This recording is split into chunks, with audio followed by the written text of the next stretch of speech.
Ladies and gentlemen, welcome to Inside Texas, powered by InsideTexas.com. I got Eric and Drew and Ian with me today. It is 6:30 Central on a Monday. We really appreciate you guys being here. Some news dropped after the morning live with the potential hire of former West Virginia coach, Neal Brown. So what I wanted to go to you first, Eric, because you had the opportunity today to talk to another Division One head coach, who gave you a little bit of a profile of Neal, and I think it'd be good to just understand, were this to happen. I feel like we're leaning toward pretty confident that this might happen. What should we expect of a coach like Neal Brown? How does he profile to the program? Yeah, I've been working on this the last couple of days. Actually, I haven't really been able to get confirmation that's going to happen yet, but it's definitely in the works. I've got a good one of my buddies goes way back with Neal Brown, so he's been able to give me quite a bit of insight.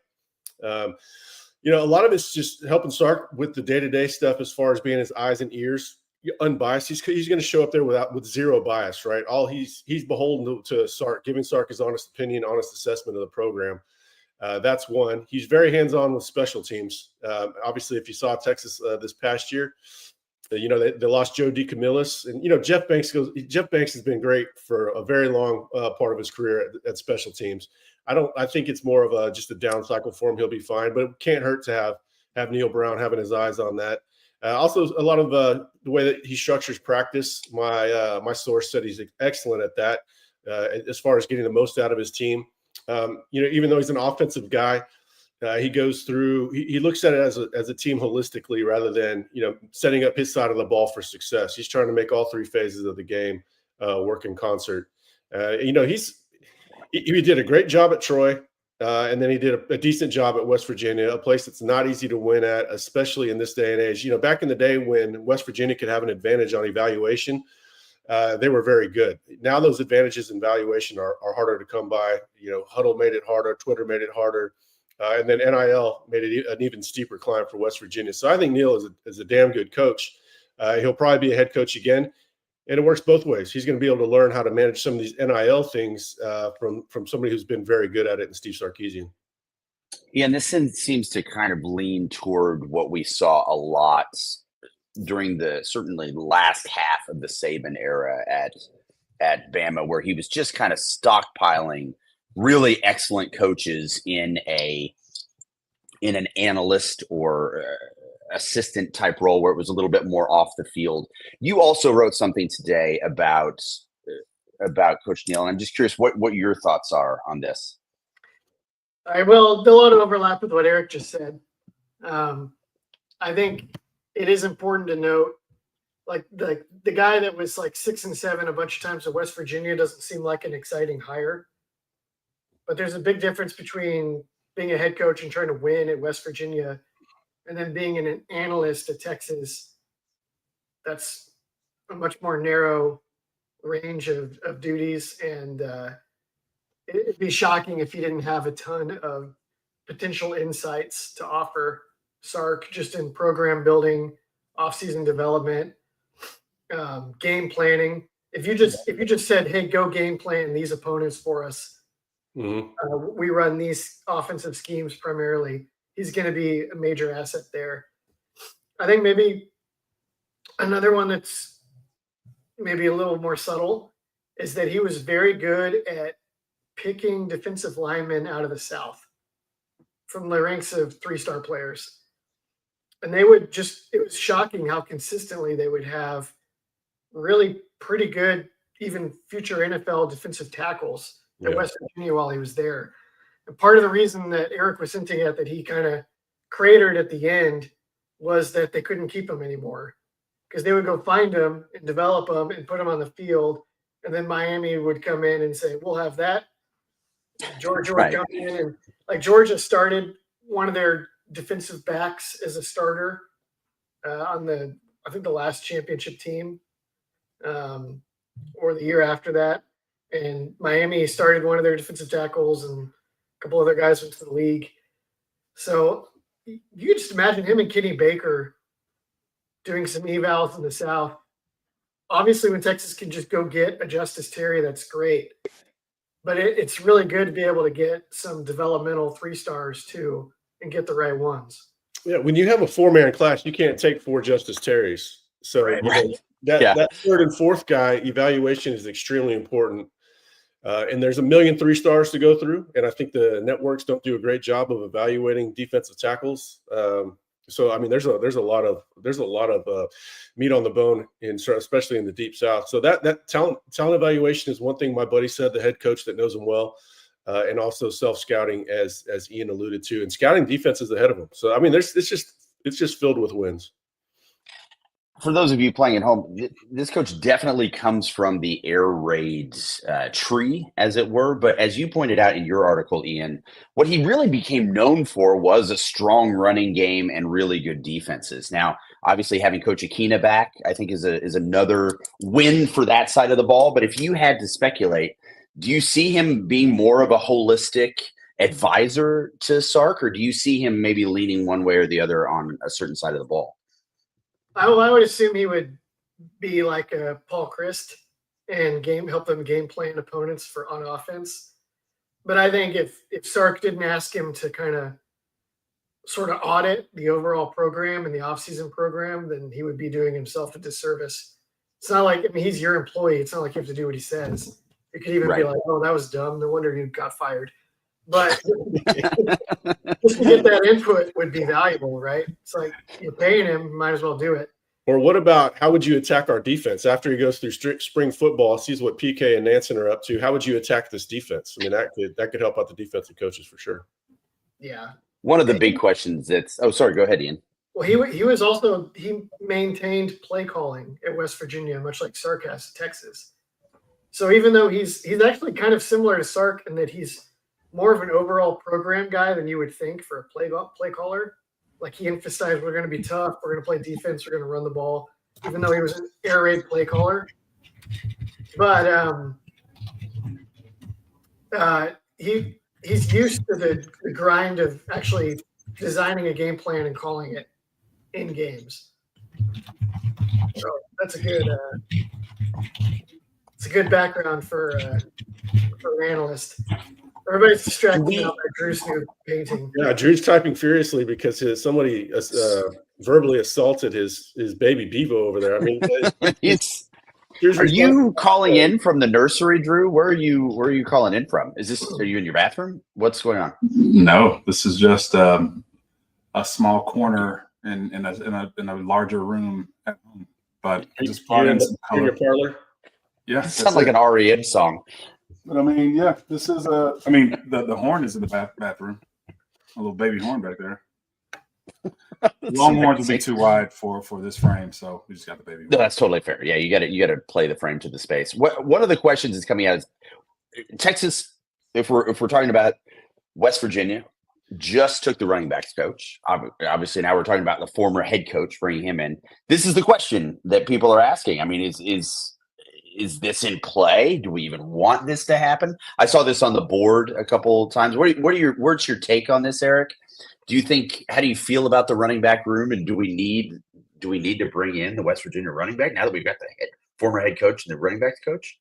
Yeah, they got Chad Scott already. Obviously, Sark is looking at that program and seeing some things he likes. I don't think they're going to take Jaheim White. Or push for him, or wait for him to go in the portal and see what happens. I don't think that's going to happen, but I'm not sure. It kind of could depend on how spring goes.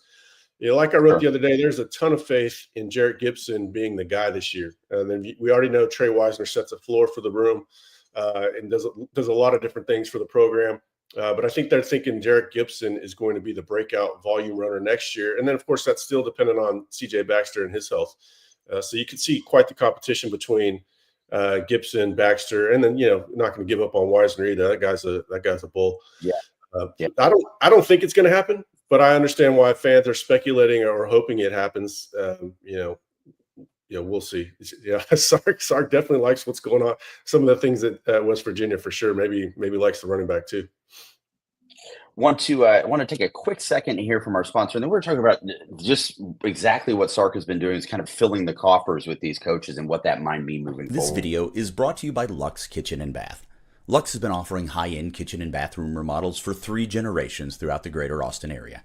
With 5-star review after 5-star review on Google and Facebook, and an A+ rating from the Better Business Bureau, you can put your faith in Luxe Kitchen and Bath's award-winning designers and skilled craftspeople to bring to life that dream vision of your special home. But that's not all. Luxe's all-star team provides full remodels, large additions, and even commercial build-outs as well. So call Luxe Kitchen and Bath at 833-358-LUXE today. Or visit luxekitchenbath.com to discover where quality meets luxury and begin the process of transforming your home. Get a free quote today by calling 833-358-LUXE. That's LUXE. Or by visiting luxekitchenbath.com. Link in the description.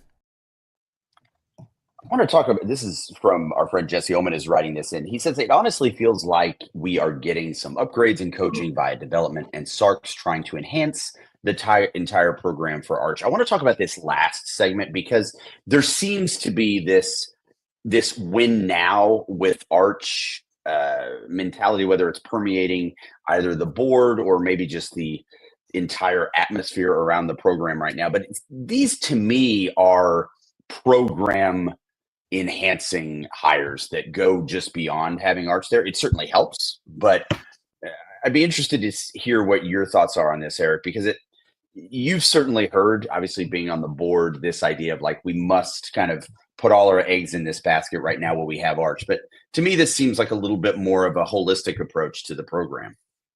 I think the spring portal is going to tell us how much they're invested in Arch. And, we already know that's quite a bit.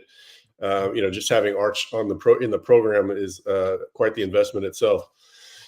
I think the spring portal, whether they got to go get another wide receiver, we've been talking about, that's very likely. They got to shore up that side of the ball. I think they could use a tight end, maybe a running back like we just talked about. I would throw in an offensive lineman with experience to enhance competition. That's what's going to tell us about how invested they are specifically in Arch, I think. And, we've already heard that they're very, very interested in taking advantage of they feel 2 years with Arch rather than just one. But yeah, a lot of it's just program improvement. Like LC says, you got a chance to go get Neal Brown. Why not do it? That guy he's good. There's a lot of value out there. They should always be looking for this. And I think Sark always is. And yeah, of course he benefited from that same approach from Saban, being in Saban's wayward home as well. But I think, yeah, again, let's talk about spring portal when it comes to taking advantage of the Arch window. One thing that Ian wrote about earlier that is happening this spring is some of these position changes. And this is specifically where I wanted to bring Drew in on this, because this is something that happened in your career, changing a position in college. It's not an uncommon thing. A lot of times you'll see a high school kid, maybe a running back, they move to linebacker. It's not that different. But one player in particular that I think has a lot of people excited, specifically moving off the ball, is going to be Trey Moore, taking him off the edge and maybe moving him to a linebacker position. And I'm just curious, Drew, as someone that moved to the linebacker position, in your case from a safety position, what should Trey expect in terms of just from the mental load that he's going to be taking on in the difference between an edge position and playing off the ball at linebacker, maybe even at will? Well, first, I think one great thing Sark is doing, and you heard it during our, I don't know, how long was his commercial on NFL Network during the draft the other day? Yeah, it's great. Yeah. All these guys he's positioning these guys ideally for what they may project to for the NFL. At the end of the day, I think one of the biggest things about Trey Moore coming back is that I think the second half of last season, he proved and showed exactly really what he can do off the edge from a pass rush and pressure standpoint. I think now it's further development of, okay, now we can get more edge rushers on the field, but still keep one of our best 11 players on the field. So before he even takes a snap at linebacker, he will be one of the best 11 players we have on the field, and that'll allow us to get some guys in and rotate through the defensive end position. It's going to be an adjustment. I do think, maybe for me, moving from a safety to a linebacker, the game moves faster, but you also have to learn to get off blocks and address those things. I don't think that's going to be an issue for Trey Moore. He's strong. The physicality is there. He already hustles from sideline to sideline from the position he's in. It won't be any different from him as a linebacker. I do think the one thing that'll be a difference, and it really depends on how often he's in the box versus outside the box, is run fits. Can he see the game when they're pulling linemen, whether they're pulling them to run a power inside or if they're pulling them to stretch outside. So I think that's probably the main adjustment. It's knowing how to fit off of your defensive line, knowing how to fit off of what the offense is doing when they're pulling players. But he'll get several reps from it. And at the end of the day, they can always spin him back down to DN and let him get after it. So he probably is most optimized here at linebacker, or at least our team will be based on the talent we do have at DN. So once we get a chance to really see how he develops from a fitting the run standpoint, I know in space he'll be fine. I know in coverage he'll be sticky enough. I really feel strong about him moving to this position, but he should be excited too because he gets a chance to display really what he can do at the next level this upcoming season. I mean, Ian, you talked about in your article, this would potentially put Burke, Simmons, and Hill on the field at the same time. And just, I mean, even if that's just a third down situation, that's terrifying. But if we can make this a little bit more consistent for him, I don't know how passing teams can figure out where that rush is coming from. Yeah, it'd be a little more imposing in like the air raid era of Big 12. The run fit thing is really going to matter. The SEC is not just going to try to drop back and throw it 40 times. But if Texas did play a team that was air raidy and spread and wanted to throw it 40 times, Oklahoma, then that's not a very fun matchup if either inside linebacker could potentially start for your team at edge. And then the two edges are potential NFL players as well. It just ends up the combinations of 4-man and 5-man pressures the defensive coordinator can create are really endless. There's nowhere to hide a bad offensive lineman. It's like if you're like, well, we have a good tackle or we have two good tackles. How are your guards? How's your center? Anthony Hill and Trey Moore in this lineup wouldn't line up over your tackles. They line up over your guards. So it's kind of NFL-ish. Like the NFL would love to do something like this where attacking protections is a little more essential on a down-to-down basis. On third down, it's great. It actually, what it reminds me of is when Georgia had Michael Williams and then like a dozen other pretty good edges and then Jalen Walker moving around all over the place. And it was just Texas was just helpless on any third and long against it because you knew that one of their freaks was going to have a good matchup and Quinn Ewers was going to end up being a sitting duck. And if you couldn't get it out quick on the first read, something terrible was going to happen. And Texas was already kind of there on the pass rush last year, but they will really be able to take that up a notch next year. And any like immobile pocket passers are going to be cooked. Any team in third and long is going to be cooked. Should be fun. We're starting to get some of your questions in the comments. I really want to get to those, and it's some really good ones. Please go ahead and throw those in. Before we do, again, there's something I think we should all really consider. I'm just going to say, guys, you probably need a fiduciary financial advisor, and I've got the guy for you. His name is David McClellan with Forum Financial. He works broadly and deeply with his clients as a financial life coach, and he should know something about coaching because he won several national championships as a swimmer for the University of Texas. He specializes in financial planning and has contributed numerous articles to Kiplinger on the topic of retirement tax bombs. So contact David today to be your fiduciary financial planner and schedule a 1-hour consultation to assess your financial situations. The free consultation is available, so just give him a call. The number is 312-933-8823. That's 312-933-8823. His email is also in the description below. One of the things we're seeing at the Combine is just the elite speed that Texas has been able to have on the field the last few years. And it's becoming a bit of a trademark in the short time that Sark has been at Texas. And this is Ed B here. It's hearing that Jamie French is really fast. I'm just curious. I'm curious what you're hearing in there, and how is he ranking amongst some of these burners that we've had on the field recently, Eric? Well, I mean, every wide receiver. They don't take slow wide receivers, really. You know, Sark evaluated a couple earlier in his career or at his time at Texas. We're like, yeah, that doesn't really fit the Sark type. But he hasn't really taken a slow wide receiver or even anything above average at all. I mean, everybody's fast. So, you know, Jamie French plays a lot like Ryan Wingo. He doesn't. I don't think he has the track times that Wingo had, but yeah, clearly he's explosive. Khalil Lockett's a lot faster than people realize. Somebody told us recently that Dalen McCutcheon is faster than DeAndre Moore. Now, I'm going to need to see that with my own eyes to believe it. Fair enough. Yeah, DeAndre Moore is very fast. DeAndre Moore is going to be the next guy that pulls a Adonai Mitchell or Matthew Golden, where nobody expects him to go out there and run a 4.3, and he will.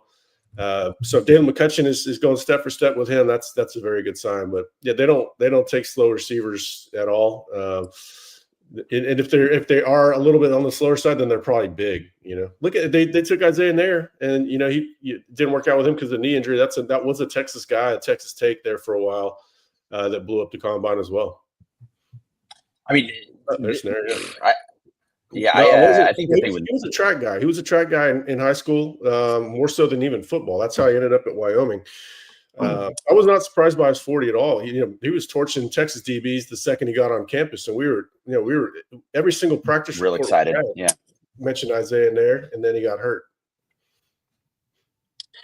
Two questions for Drew. The first one, nice haircut, Drew. Ashley's really giving you some props there for keeping it high and tight. And then Chris wants to know here if Jamal Charles was the fastest guy on your team.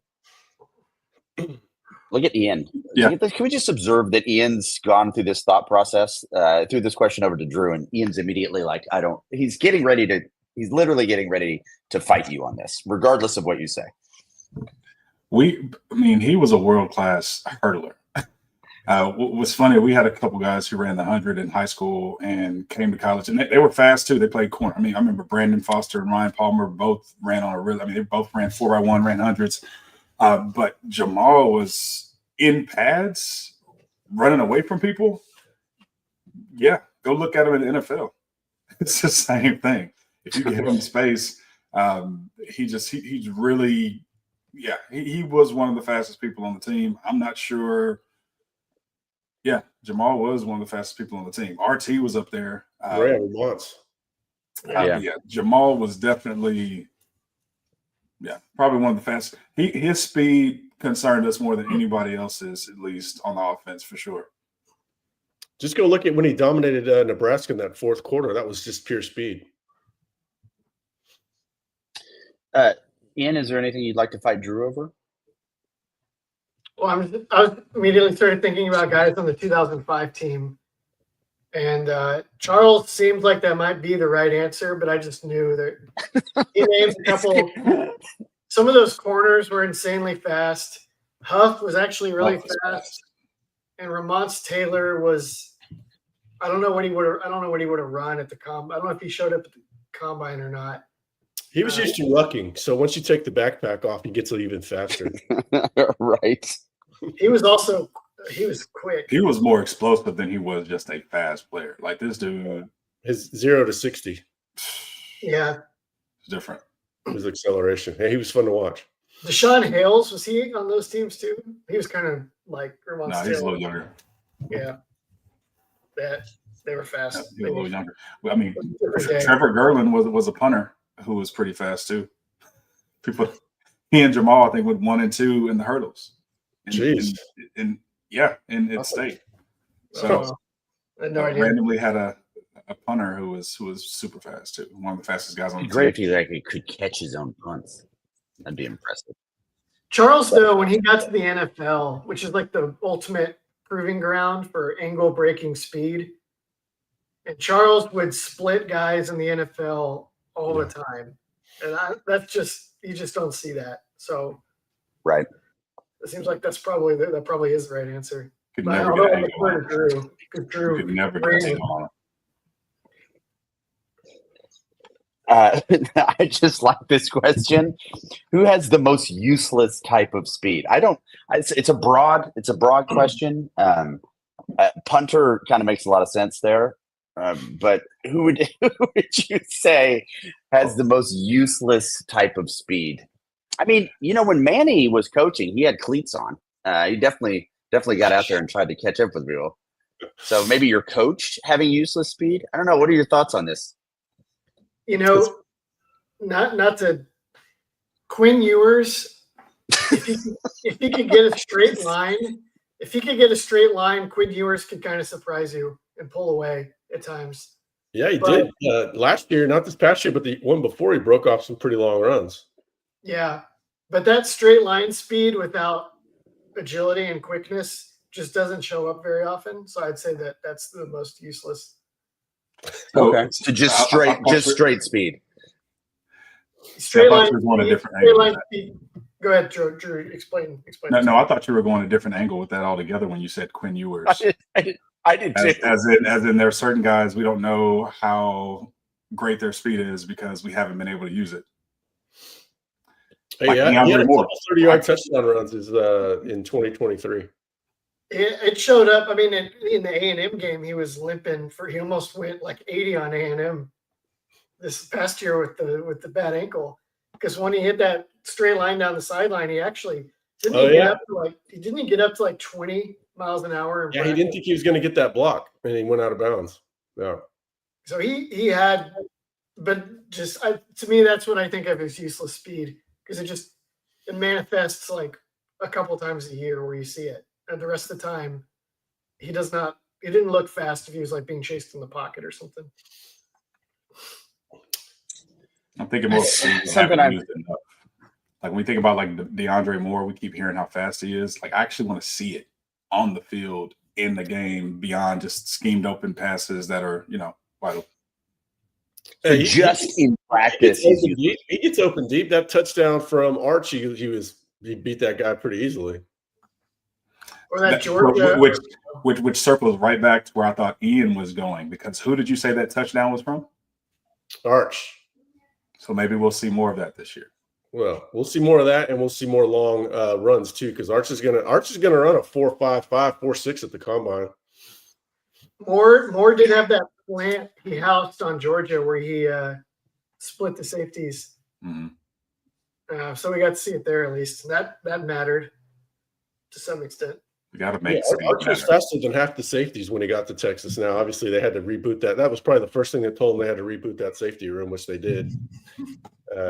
He's not faster than Makuba or Jelani or Derek, or probably even Taft. Not even faster than Taft. But yeah, when he got to Texas, he was faster than a lot of the safeties. Not good. Oh man, that is problematic. I got another useless speed one. Oh please, yeah, go ahead. Yeah. I don't know if I want to call anybody out, but like why stop now? Yeah. Well, I wasn't calling out Ewers. He's faster than people think. It's like a compliment, if anything. That's an Ian Boyd compliment. He should have maybe. I really hate if you dragged on the guy. No, the track star defensive back that can't figure out the right way to run. That you see that happen, or Texas has had some guys that could probably run a 4.40 at safety, but it was never the right direction. Well, we just had that. There's one at the combine, But I know who you're thinking of. Then never mind. East Texas guy. I might have had somebody from that region in mind. Yeah, Keaton Crawford. He just ran a 4.41. Keaton Crawford just wreck shopped at the combine. Athletically, we knew he was an elite athlete. I don't know why they ever moved him from corner. They should not have put him at safety, I don't think. The most useful speed is gunner on the punt team. If you can go and you can play gunner on the punt team, it changes your entire punt strategy when you have guys who can go. I remember Jordan Whittington before he tore his I can't even remember all the injuries he had early in Texas.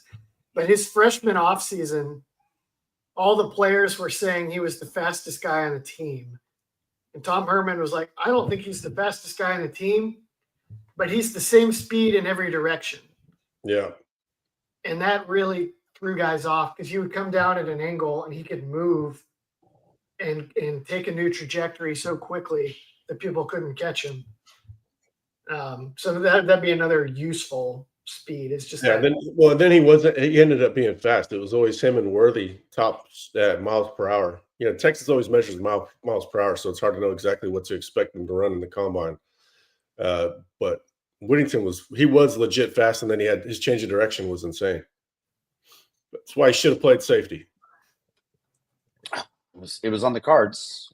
We just decided to put him in. It's out there. All right, guys. I want to thank everybody for being here. Thank you so much for this is a little Monday evening, little 30-minute quickie. So we appreciate you guys being here. We do have, we should know more, hopefully, on what's happening with the potential hire of Coach Neal Brown. We're confident that may happen. Obviously, things aren't guaranteed in this world, but I'm glad that you guys were here to get the opportunity to hear that. And we're going to have Ian and Connor on later in the week to maybe talk a little bit more about some of these position changes and how things will be affected in the secondary. Between now and then, we really thank you guys for being here. Thanks so much. Be sure to like and subscribe and hook 'em.